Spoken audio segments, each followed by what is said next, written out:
This next topic we're going to consider is one that's very close to my heart as an economist, right? So there's a number of different statistical or analytic tools that different people in business use. As an economist, this is one of the big ones that I use, but it does have broad applications to other areas of business as well.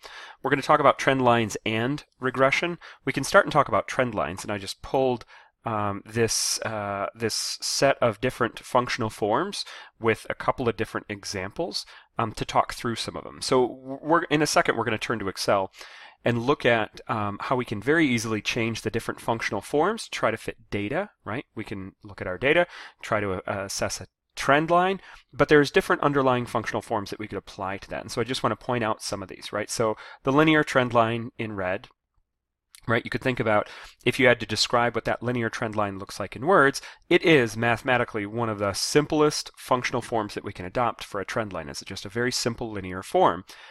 But notice it might have some properties that are undesirable, right? So it's got a vertical intercept, that's what the 4 represents, and then that 25 represents the slope of this line. And first question we can ask is, how would you describe the slope of that line in red? That linear trend line, right? And so you can think about where some things, different parts of business, it might make sense to think about your growth rate of certain things as being constant, right?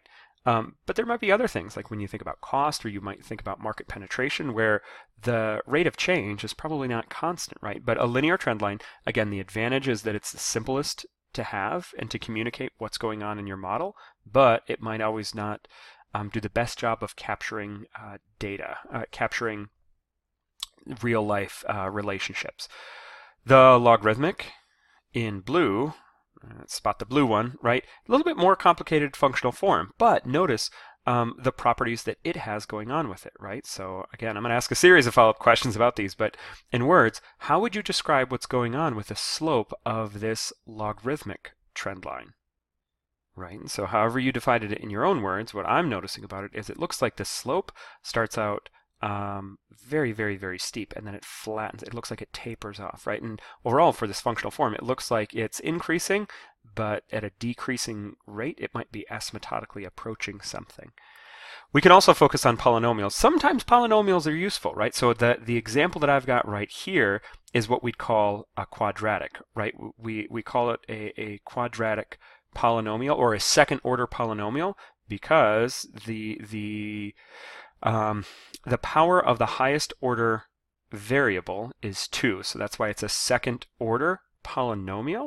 It also is this quadratic line in green, right? So can you see what that one does, right? That's got a lot of the traditional shapes of either this or this. It depends on the specific values of the coefficients of the parameters, whether it is a bowl or an upside down bowl, right? But it's definitely got some properties where we've got this property where the slope is initially decreasing, hits a minimum, and then starts increasing, right? If our coefficients, if our parameters are different, then it might go the opposite direction, where it's increasing to a point, hits a maximum, and then starts decreasing, right? Again, that non-linearity of the quadratic function might capture a whole lot of real-life values that we care about, right? As an economist, I think a lot about costs, and so the per-unit costs for an individual firm of producing something often are going to have that kind of quadratic shape to it. So again, it's a useful functional form, but mathematically, right, if I ask you to clearly identify the slope of this,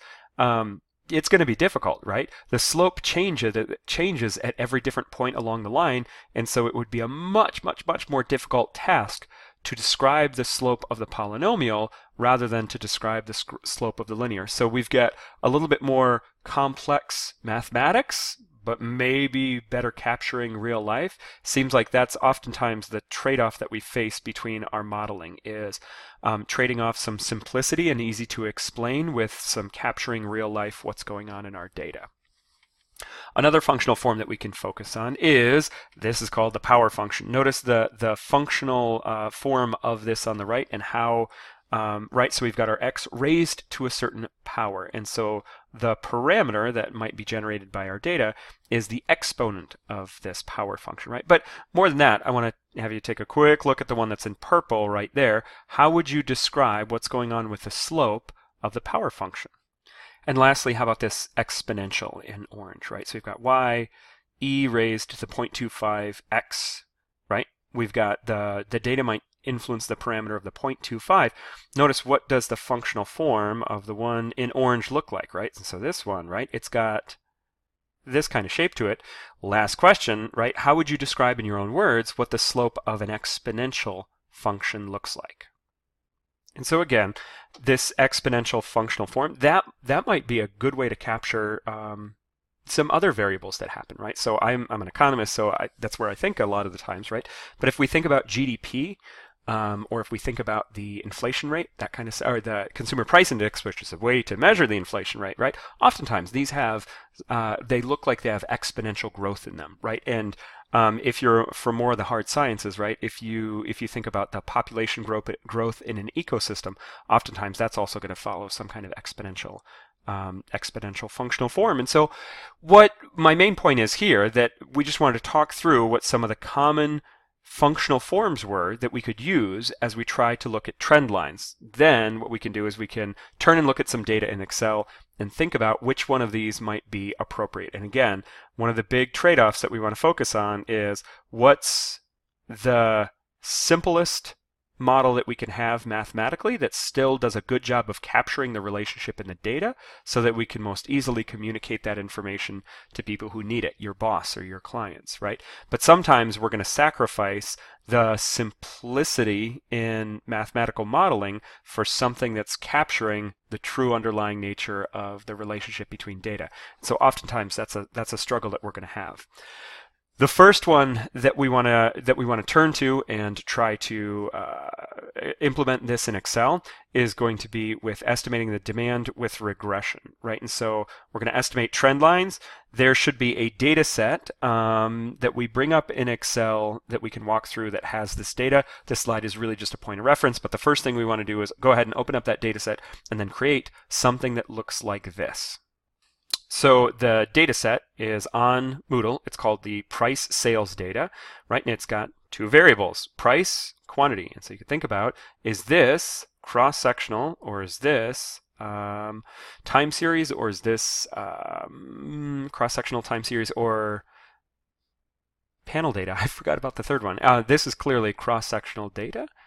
Is it cross-sectional clearly? No, actually, right? It's time series data, right? Actually, is it clear what's going on here? We've got different prices. Typically, do we tend to see different prices in a given time period, or do we tend to see different prices over multiple time periods, right?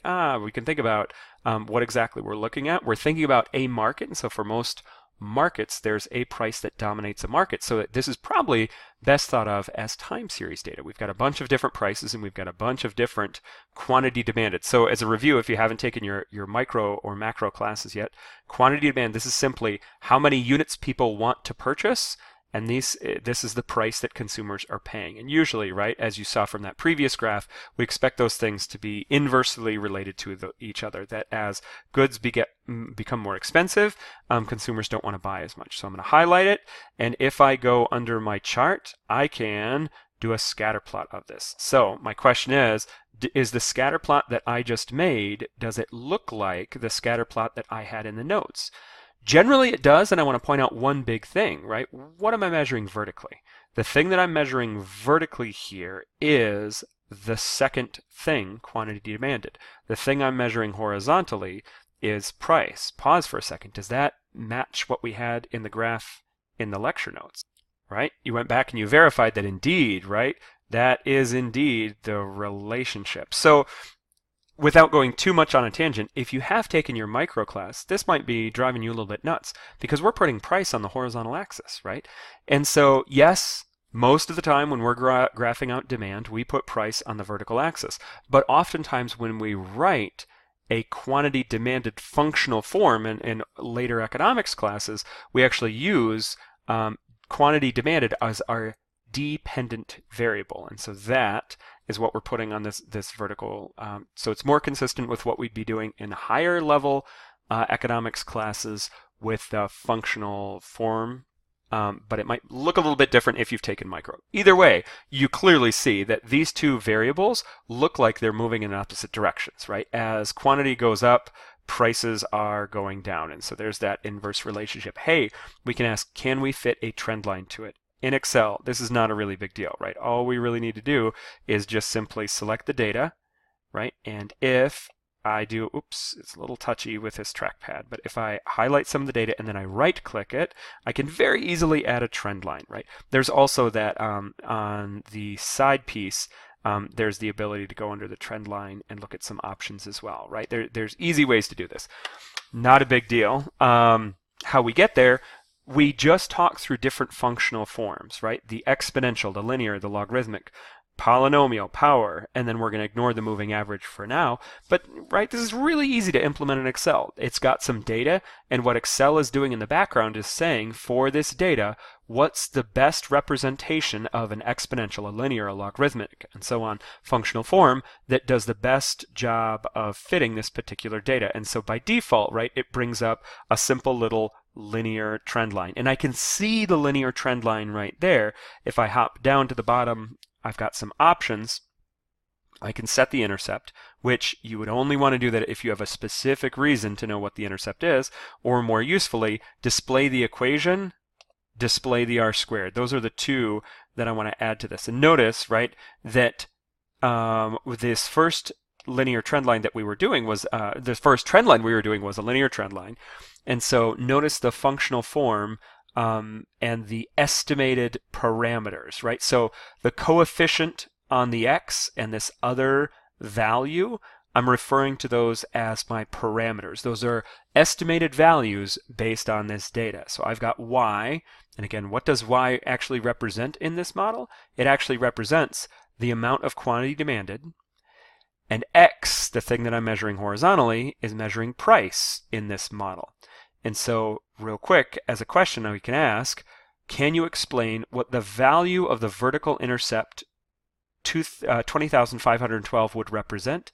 And can you explain what the value of the slope of this linear trend line represents? Negative 9.5116. Right. So again, we've got our estimated model. The vertical intercept represents the value of, if we don't have any of the independent variable, in this case price, the value of the thing we're measuring vertically, the dependent variable, in this case quantity demanded, right? And so you want to put that into your own words, what that represents. And then the slope, it's a negative number, not surprisingly, because this is a downward sloping line, and it represents, right, the rise over run, the change in the thing we're measuring vertically divided by the change in the thing we're measuring horizontally. You just want to think about, what does that mean for Q and P, right? But it's downward sloping. As goods become more expensive, people want to buy less of them. That just quantifies how much. We've also got this value of r squared, which I'm going to put in the background for a while. We can think about it as being a way to measure how well the data fits the trend line. But I want to put a pin in that explanation, because we are going to come up with a much more formal way of describing what r squared is in a second, right? So when we've got this trend line, this is a very simple linear trend line. And if we, format the trend line, I can adjust it. I love Excel because we can just very easily change the functional form. Some things it's really great for, right? I just adjusted it. Did you see much of a difference, right? As I went from a linear trend line up to an exponential, notice that that line that was running through the data that described it, did you see that it got a little bit of a slope to it, or a little bit of a change in its slope, right? So the linear is quite literally a straight line, whereas the exponential, it's introducing a little bit of curvature to it. But my goodness, does it look like this data needs a little bit of curvature? It really doesn't, right? It did change the estimated functional form, right? So notice that we do have a different function up here than what we had when we had a linear. But again, if I ask you to try to describe in words what those different pieces of that functional form represent, you'd probably struggle a lot more than that linear form, right? Again, if you're communicating to your boss or your client, this looks much more complicated to them. It's very much more difficult to explain what the intuition is behind the relationship in these variables. And did it really buy you very much? Look at the r squared, which is one way to assess how well the trend line fits the data. Did the value of the r squared change that much?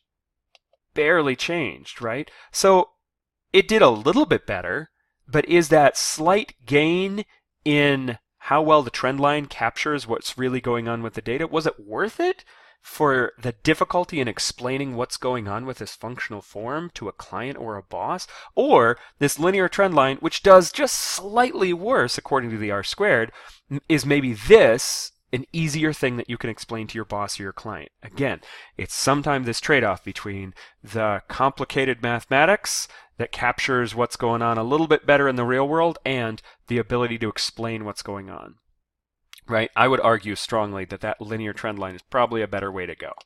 How about the logarithmic, right? Again, remind yourself what the logarithmic does. It has some specific properties along with it. Notice the R squared on that actually went down.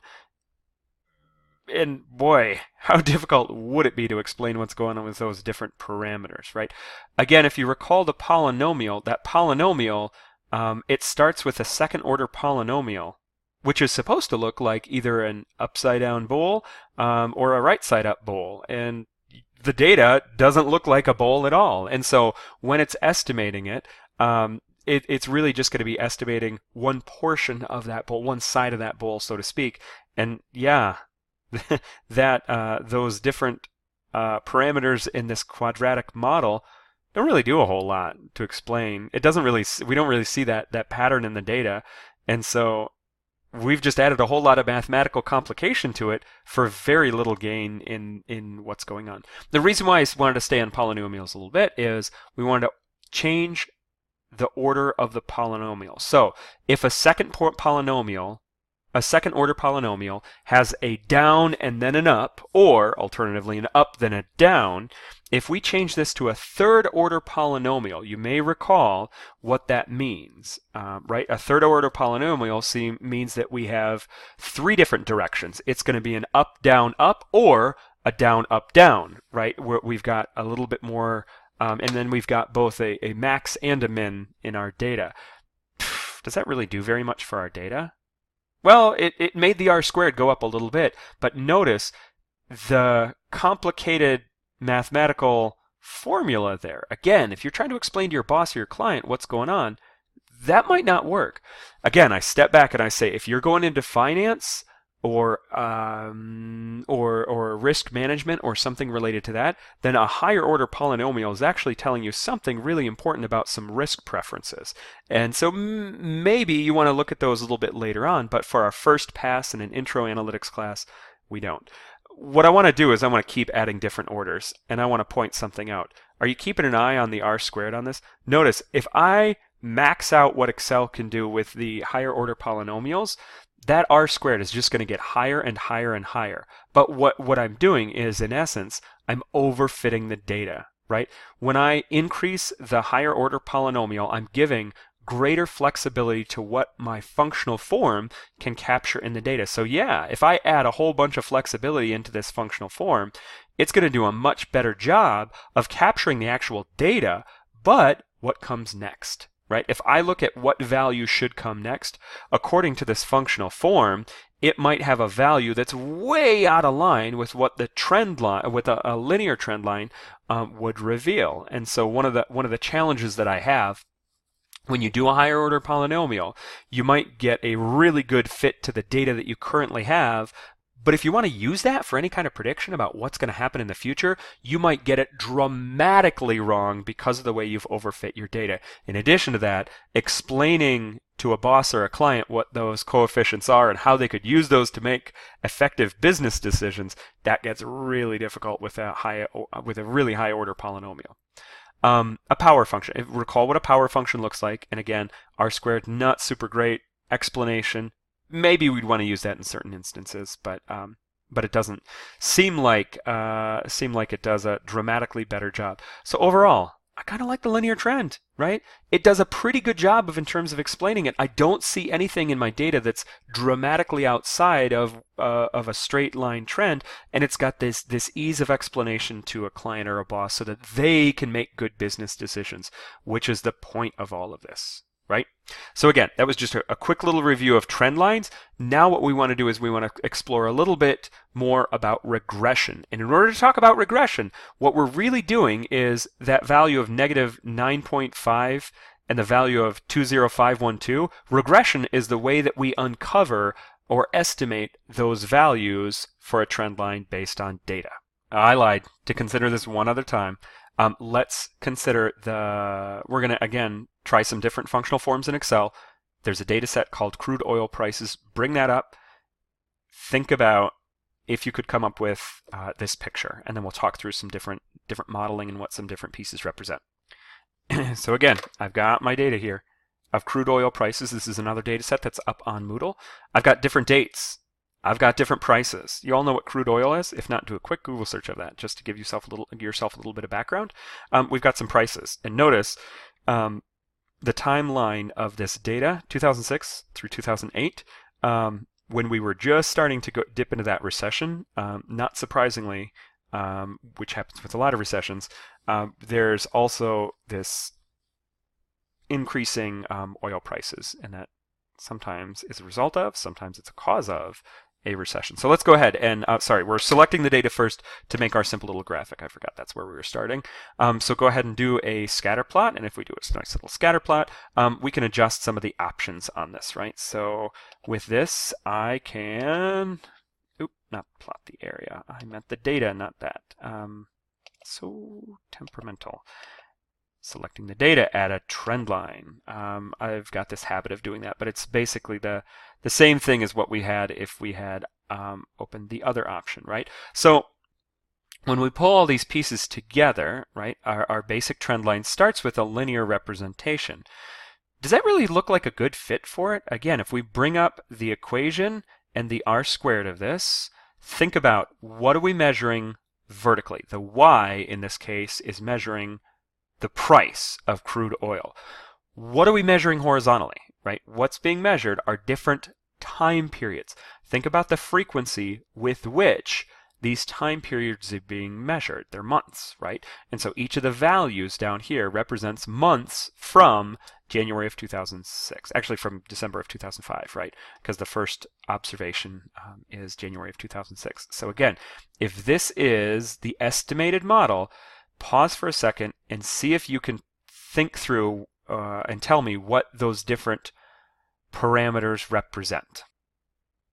So I pulled a version of the equation into the slide so that we could make sure we went through this a little bit more deliberately. Again, I ask you, what, in your own words, can you explain what the slope and what the intercept would represent for this model? All right, so hopefully you've put those in your own words, but I also wanted to help and talk through them a little bit, right? So our vertical intercept represents, right, when we have none of our independent variable, or none of our right-hand side variables, it's the value of the thing we're measuring vertically. So in that case, what do we have, right? If month equals 0, then we can carry out the calculation P equals 1.6538 times 0 plus 46391. Right, so this is saying that if month equals 0, then the price of crude oil is $46.39, right?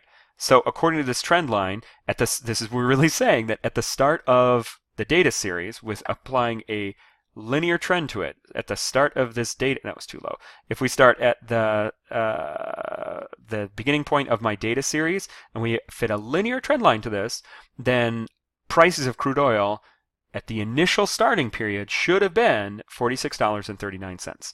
That's how we interpret what that value is, but I also want to think about what that second coefficient is, right? That second parameter of the month coefficient, that's saying the slope of these models are always telling us, right? The change in the thing we're measuring vertically, in this case price, divided by the change in the thing we're measuring to the right. In this case, that variable is month, right?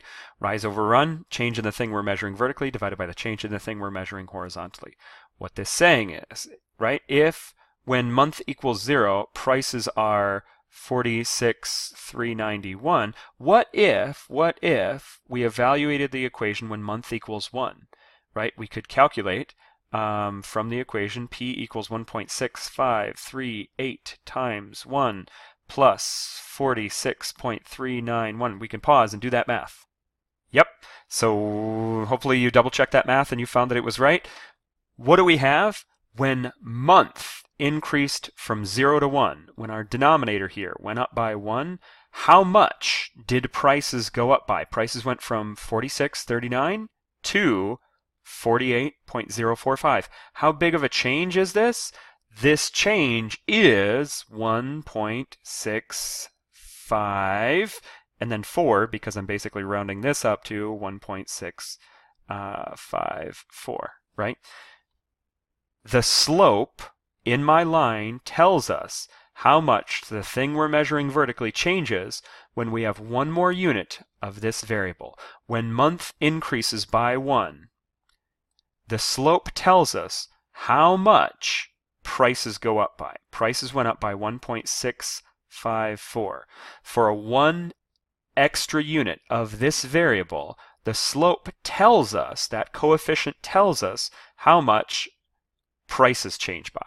When the month went from 0 to 1, prices went up by $1.65 roughly, right?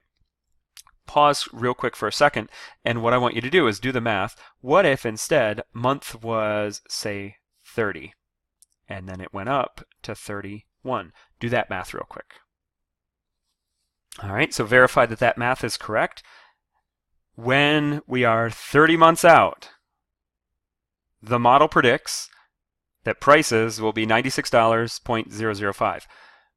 If we go one more month, if we increase to the 31st month, when month increases by 1 from 30 to 31, notice what happened to the price. Prices still went up by $1.65, right? What this model is saying, and this linear model specifically is saying, is that every time we have one more month, according to this model, crude oil prices will always increase by $1.65, right? This model is predicting that every month from here on out, every time a month passes, crude oil prices are going to go up by $1.65. But pause and look at that data again and see if you think that's realistic. Notice this linear trend line does a bad job in the beginning and does a really bad job in the end, right? It looks like there was this upward tick to crude oil prices right before the recession started, or at the very beginning of the recession, right? We had this very dramatic increase in crude oil prices, but what the linear trend line says, no. Crude oil prices are always going to go up every single month by $1.65. That's what that coefficient means. So what does it mean? It means that if we tried to make a prediction, right? What's the next time period after June of 2008? I wonder if I could just drag that down. If this is going to let me just drag it down to the next spot. Nope, it won't. It'll just copy that value. 2008. What comes after June? July. Right? If we wanted to make a prediction, according to this model, right, our last observed value was 121. According to the model, crude oil prices are going to go up by $1.65, right? And then if we do that, I'm not sure why that did that. It predicts, according to this linear trend line model, well, actually, that's not the way to do the right prediction, right? So we should be saying, how many months into it are we? We are, we're counting, actually, we are counting 31 months into it. Oh my goodness, I didn't realize it was right on the dot, right, with that. So what we just calculated with that 31st month was the predicted value for July. Again, our data looks like it's getting way out of line with what this linear trend line is, and it's predicting that the crude oil prices are only going to go up by $1.65. It predicts they're supposed to be at $96, and it predicts that they're only going to go up to $97, when in fact, right, it looks like there's maybe this much bigger increase in the more recent data. And so maybe this linear trend line, maybe that's not the way to go. It had to check out the R squared, right? That R squared, how do you feel about that R squared? You shouldn't feel too bad about it, right? Because it's not that bad at all. But what if instead we adopted a different functional form to it? Like maybe this is a little bit something where a quadratic might hold. If we add a quadratic, notice what happened to the R squared. That R squared jumped a lot. And it kind of has this bowl shape to it, where it definitely starts increasing as we move to the right. Notice that explaining what these coefficients are is going to be a little bit more difficult, but if I just pull out some math, so this is what I had used, where I had been calculating the value of the 31st month. If instead I start using the value of 31 that's in that G cell right above it, and I use these parameters, then it is G31 squared times 0.1308 plus G31 is where my x value is, multiplied by, and that's a coefficient of negative 2.3998, and then the constant term in this model is 68.01. This model predicts that that we're going to have crude oil prices of about 119, right? So clearly, right, this quadratic functional form with this more recent change in the way the month-to-month period is adjusting, it's going to come much, much, much closer. And so it looks like that this different functional form, while it is more complicated, and while it would be more difficult to explain what's going on with the slope, because the slope is not constant, it would be more difficult, it's probably doing a much better job of capturing what's going on with the actual underlying data. So again, if you step back and you think about, if you're trying to make a recommendation to your boss about how much he should plan for in next year's budget for how much he's going to have to spend on gas and travel, hey, maybe this is a much better model that's going to capture some estimates than that simple linear trend, right? Again, a little bit of analytics is to step back and think a little bit artfully and a little bit skillfully about when to use the right statistical tools and to use the right statistical process. And so this is a little bit of